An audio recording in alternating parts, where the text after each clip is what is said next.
پاتی جان، کاوه جان، خواستم یه توری از این اتاقم توی هتل بهتون بدم. این ورودی اتاق منه.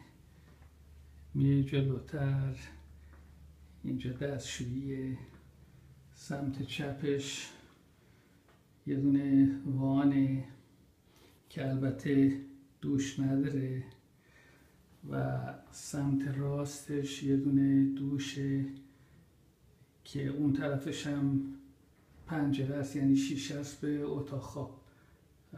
تخت خواب رو میبینید که یه تخت بزرگ 2 نفره است و اینجا هم کمد گنجه لباس هست. این طرف هم برای چایی و قهوه و اینها که کامپلیمنتریه. زیرش هم مینی باره که باید براش پول بدیم. بعد اینجا اتاق خواب منه. این یه تخت بزرگ 2 نفره است و اینجا سمت چپ باز همون پنجره‌ای که گفتم از دوش به اتاق خواب هست.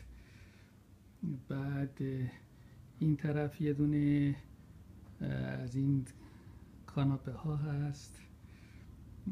این هم پنجره هست که رو به این کریک باز میشه. البته شبا میاد این پرده رو میبنده، من دیگه باز نمی کنم. این طرف میریم توی سالونی که من دارم. اون وقت سالن یه میز کار داره به اضافه این مبلمان سالن هست. یه دونه تیوی بزرگ اینجا سمت راست، چند تا تابلوی نقاشی، باز یه دونه مبل 1 نفره و از اینجا هم میتونید یه ویو بهتری داشته باشید برای اتاق خواب. باز سمت راست، ببخشید سمت چپ پنجره است رو به همون کریک که پرده هاشو باز بسته. یه دونه آینه بزرگ هم اینجا به دیوار هست.